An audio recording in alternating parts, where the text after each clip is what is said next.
It had been years since I'd been inside his man cave. He'd spruced the place up a bit too, all very IKEA kitchen chic.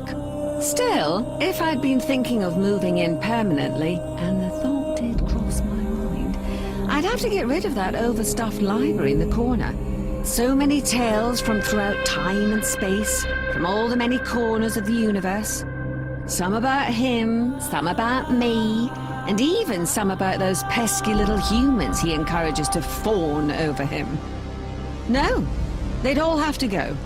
A girl needs somewhere to store all her shoes. Not to mention her large collection of assorted tissue compressors.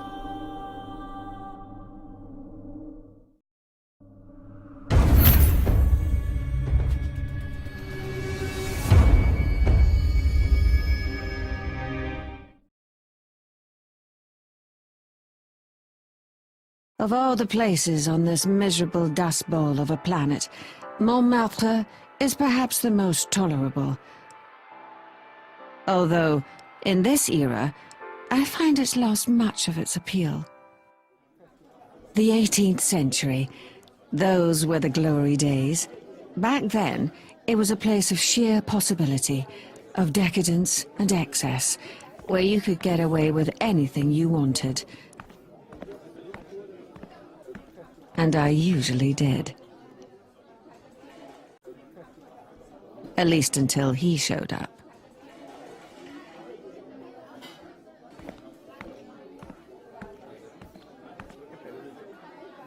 Votre pastis, mademoiselle. Seriez-vous désormais prête à commander? Usually, I'd be only too happy to start giving orders. But today, I'm waiting for an old friend. Ah, that sounds like him now.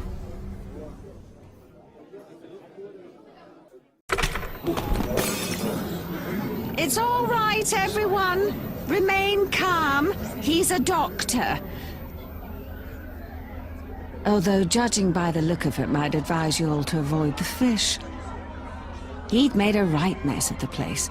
People running left, right, and centre, screaming about the portal that had opened in the bathroom. I'd never been so proud.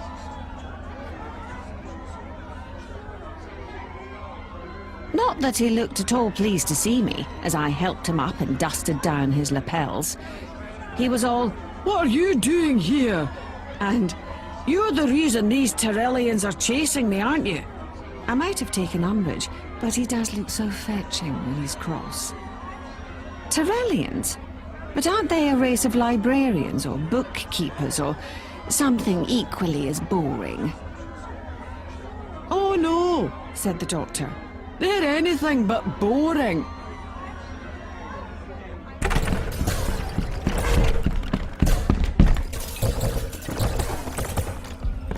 He whipped out his sonic screwdriver and gave his best action pose.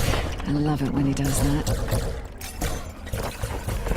"Right now," he said, all grandiose and momentous. "We're the only ones standing between the Tyrellians and the complete collapse of Earth's time streams." Oh, the pastis wasn't up to much of it. Come along, Doctor. Hurry up and save all these miserable little humans so we can get on with what's really important.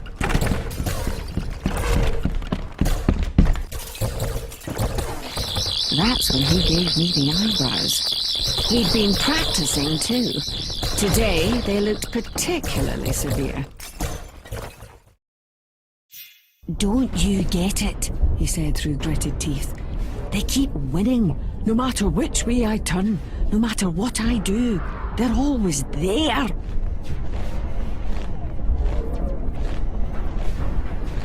Just like all the other dictators that have ever tried to occupy this planet. They move in, take control of the media, run a campaign of terror, and then slide effortlessly into power through whatever means necessary. Sometimes it's a military coup.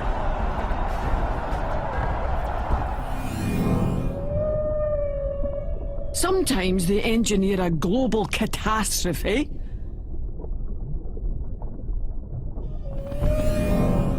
and other times it's all out war.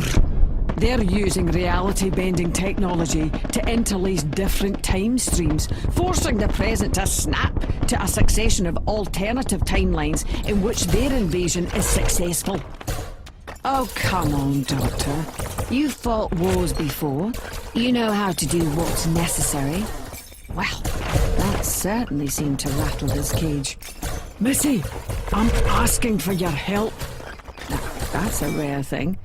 Every time I beat them, he said, they just dial up another alternate timeline and start all over again.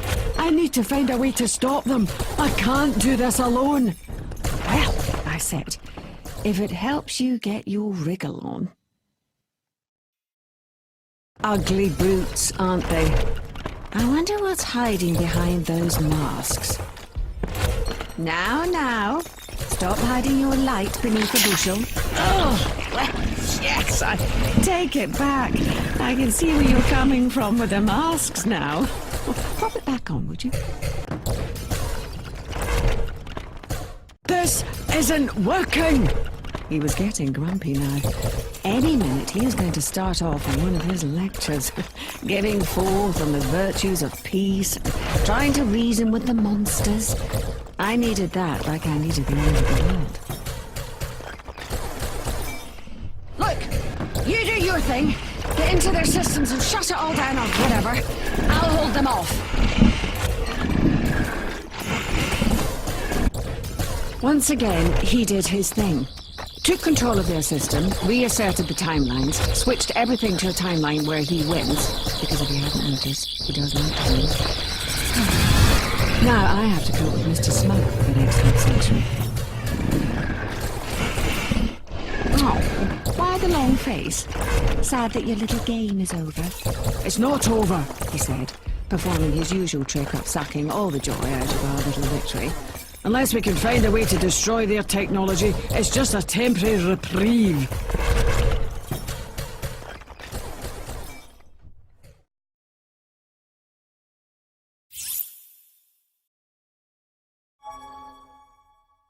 Oh, I'll take care of that.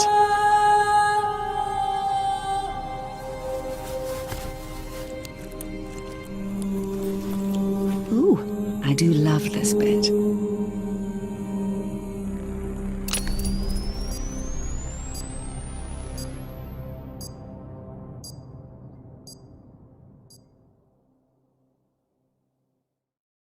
One, two, three. Kaboom!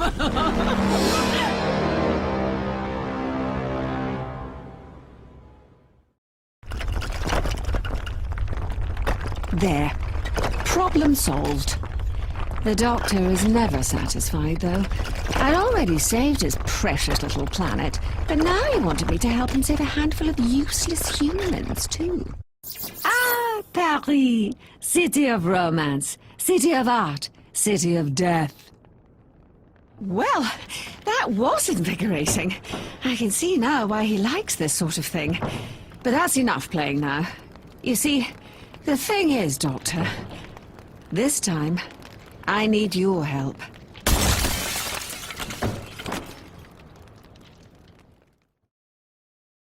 It was a classic. A relic of another time and place. A beautiful Type 40 TARDIS.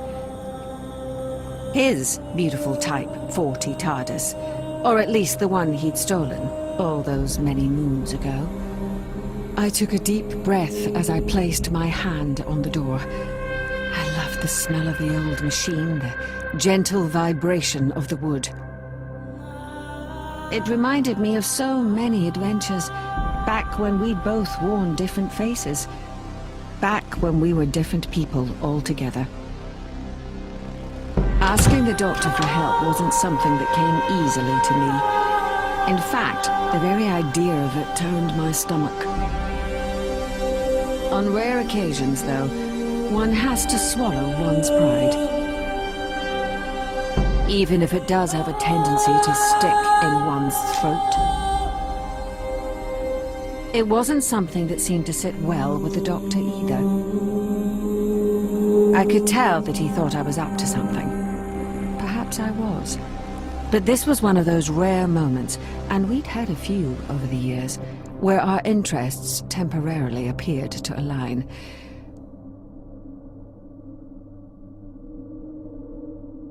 Not that he knew it yet. "Well," he said, with a disapproving glare. "Well, I can't say I like what you've done with the place.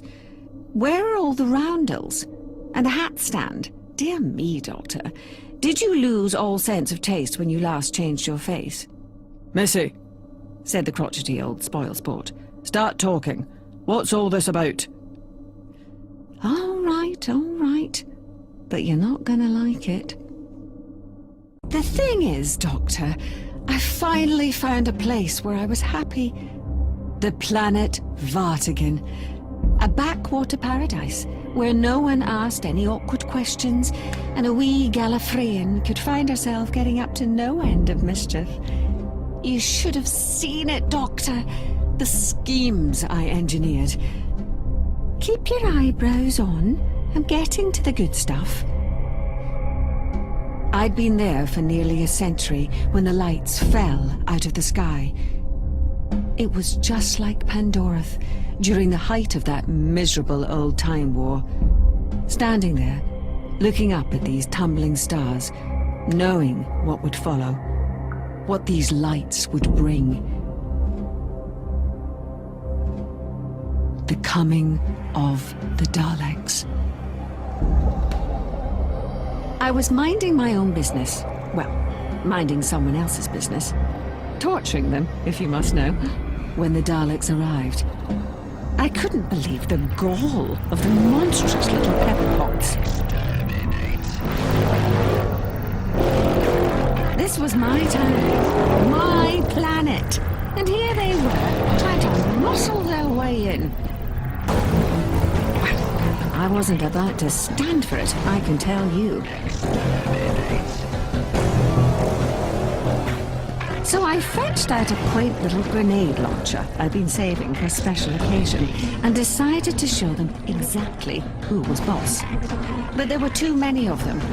The Vartigans never stood a chance, and I wasn't about to hang around and wait to be exterminated either.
You should see what they're doing to those people, Doctor.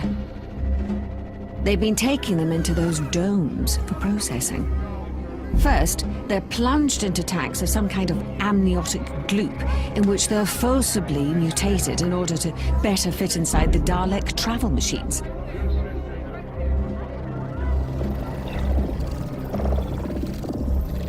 It's really quite unsavory. And it does make them scream so.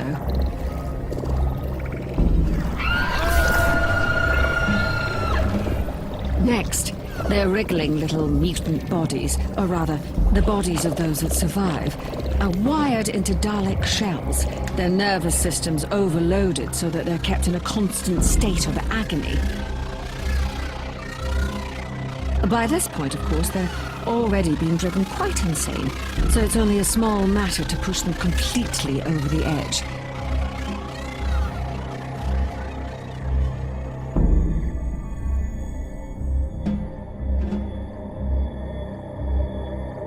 It's the only way to survive in one of those things, to let them in, to engage with the pathweb.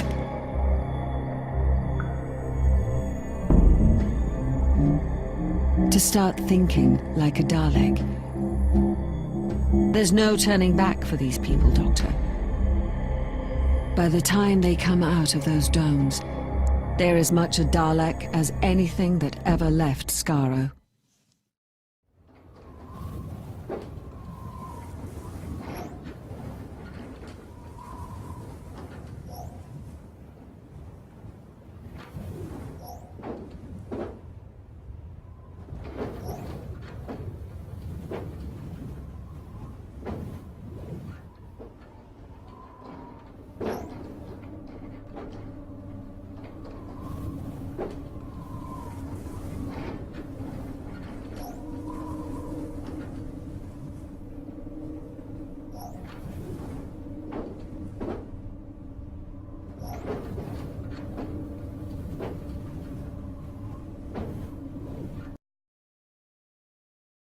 I do enjoy seeing my enemies smited. Go on, do it some more.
It's still warm in here.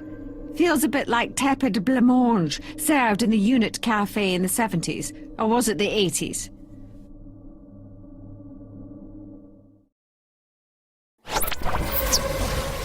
That's it. I'm in. I told you you should have left it to me from the start. Now, let's find out what this is all about, shall we?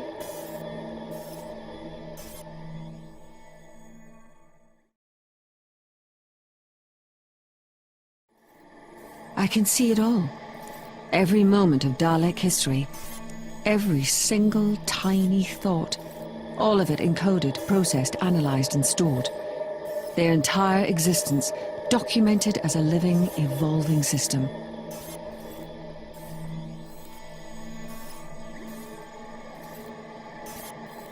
Oh, the chaos I could cause in here.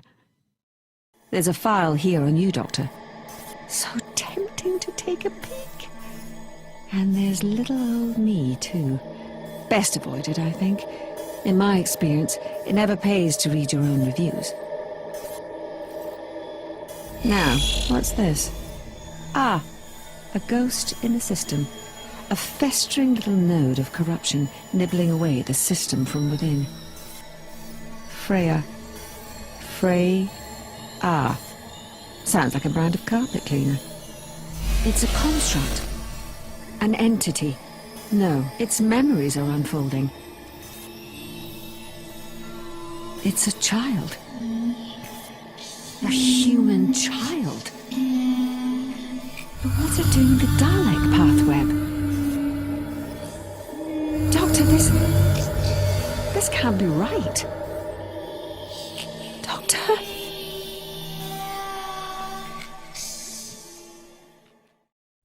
The planet had been designated Alpha Reticula 12. Pretty boring, really.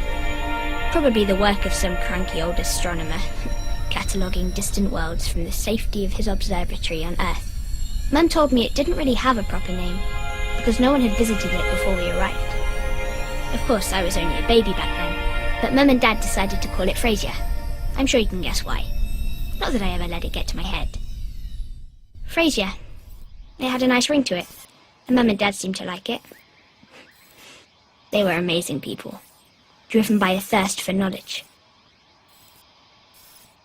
They devoted their lives to understanding everything they could about that world, and along the way, teaching me everything they knew. They were there to catalogue the wonderful, varied life forms that populated this undiscovered world. Creatures that soared way up the skies, that burrowed beneath the ground, that were slowly teaching themselves to walk upright, or use tools. It was a happy childhood, growing up amongst the wildlife, seeing the natural order of things, how the creatures all fought to survive, how they adapted to their environment as the world changed around them. Times were sometimes hard, but we stuck together, and we loved one another. We were as close as three people could be, alone out there, amongst the stars. Just us, and our extended family of mining robots. My parents would often lose themselves in their studies, but I wasn't the sort to remain idle. Once I'd absorbed all the data cubes they'd brought with them from Earth, I rigged up a satellite receiver and beamed in data streams from all around the great and bountiful human empire. I filled my head with the knowledge of other worlds. I took a particular interest in robotics, and before long, I'd reconfigured one of the manufacturing robots to build me a number of customized bots. Mum and Dad were furious, of course, but when they saw what I'd achieved, they let me keep my army of little friends. I suppose they were proud of me, really, and soon enough, I was using the bots to prospect for minerals down by the beach. I love you, Mummy. And you, Daddy. I always will. She was so young, so unspoiled. And then one day, they came.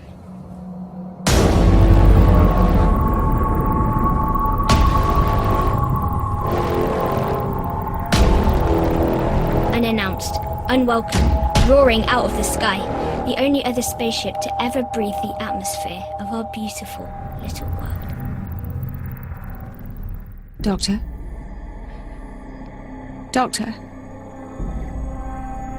I can't watch anymore. Unplug me. Now. Really, Doctor. I mean it. I need you to unplug me. This is torture. No! No! No! Doctor, please unplug me! I don't want to see this. I can't see this. I know what's coming.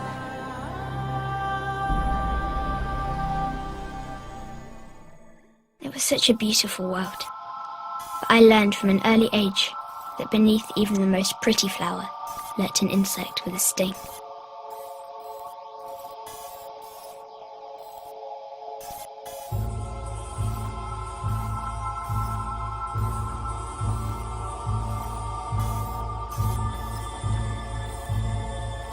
We weren't ready for them.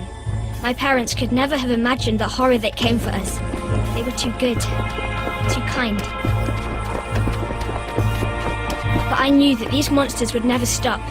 I'd read about them on the educational data streams I'd managed to intercept. I knew them for what they were.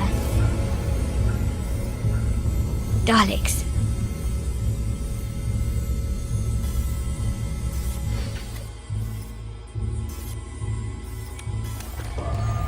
so I did the only thing I could. I activated the defensive protocol I'd programmed into my bots.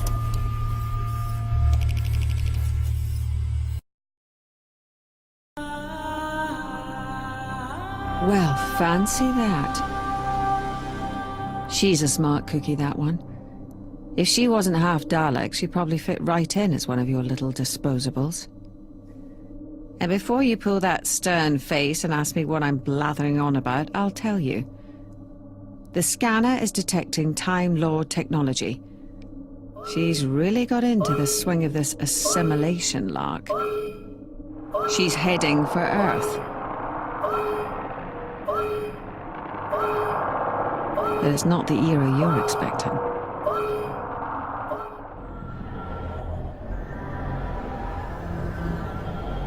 Don't worry, I'll take her down gently.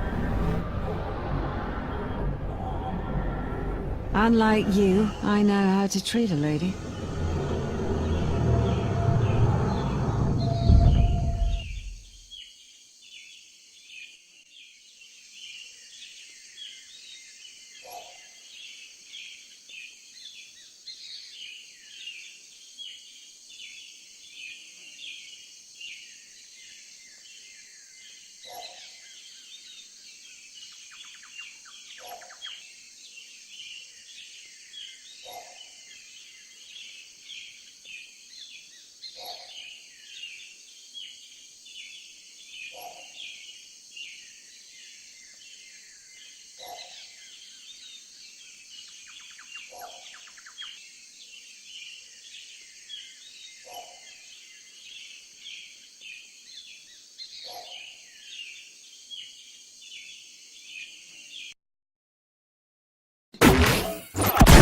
Now that was a bit more like it.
Haven't you learned anything? Never make it look that easy.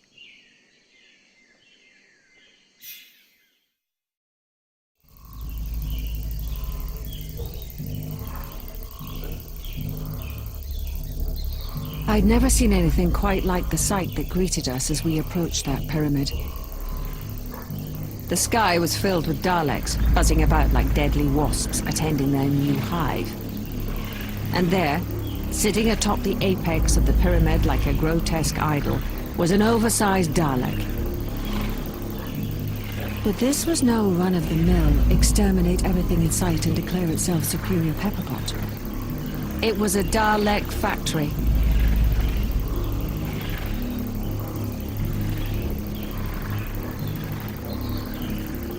And from where we were standing, it looked significantly bigger on the inside.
Total world domination.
I do enjoy seeing my enemies smited. Go on, do it some more.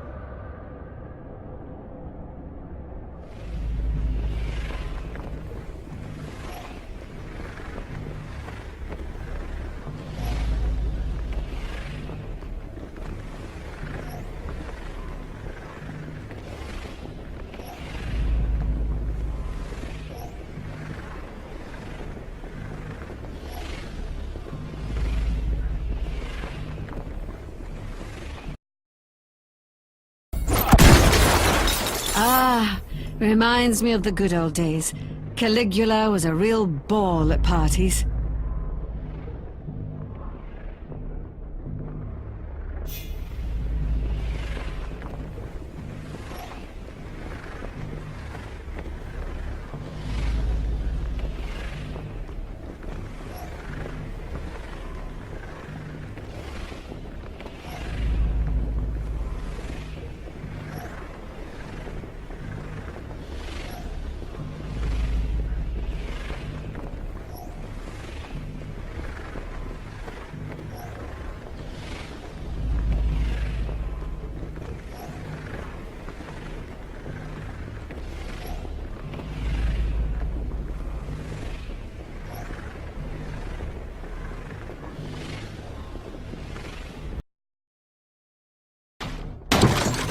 Next step, total world domination.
I do enjoy seeing my enemies smited.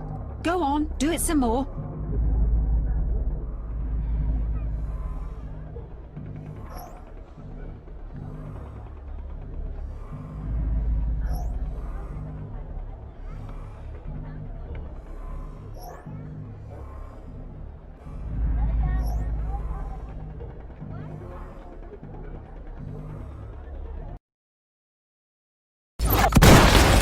enjoy seeing my enemies smited. Go on, do it some more.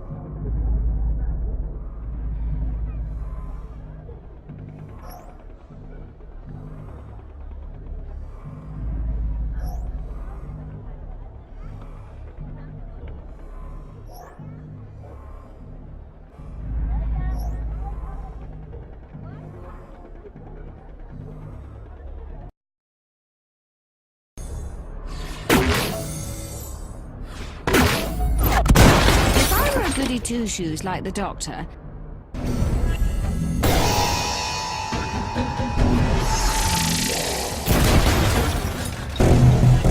and then it was over. Oh, the look on the Doctor's face. I hadn't seen that look since our first encounter in the Nethersphere. That childlike shock. That innocence. I imagine that's the expression he'll wear the day I finally kill him. As if he'd been too foolish, too naive to expect it. But then a leopard doesn't change its spots. And neither do Daleks.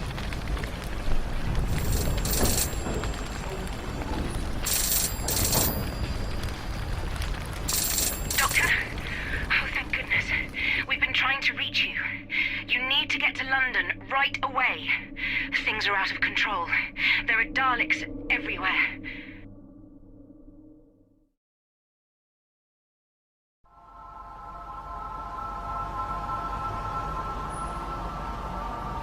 They came out of nowhere.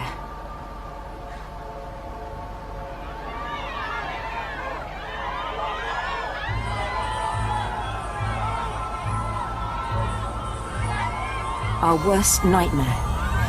The very thing the Doctor had warned us about, time and again.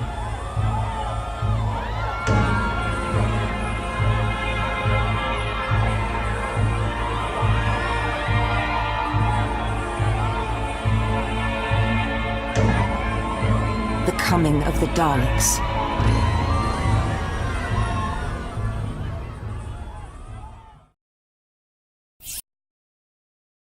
Poor people. We thought we were ready.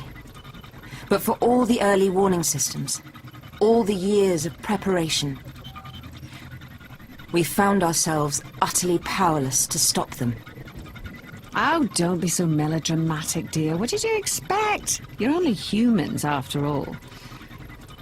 Yes, thank you for that. You do well to remember that not all of us are entirely human. Ah, yes. You're one of those sneaky little shapeshifters, aren't you? For all the good it's done. You still rolled over and let them trundle in, didn't you? I wonder, if I killed you again, would another one just pop up and take your place? I'm tempted to give it a try. Do we really have to put up with this? Oh, you poor things. They knew where to find us. We didn't have time to launch a counterattack. All we could do was flee.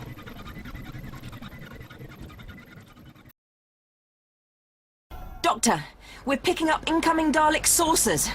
They're bringing in reinforcements.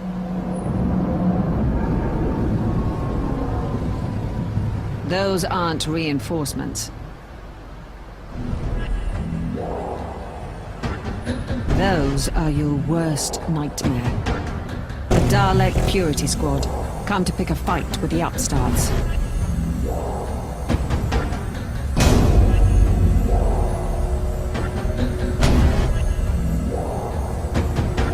Now there's really gonna be fireworks over London.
understand anything, never make it look that easy.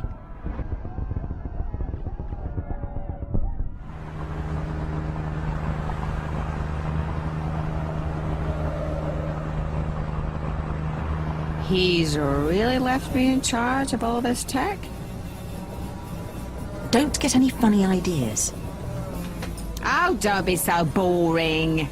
Everyone needs a little fun from time to time, don't they? Now, let's see.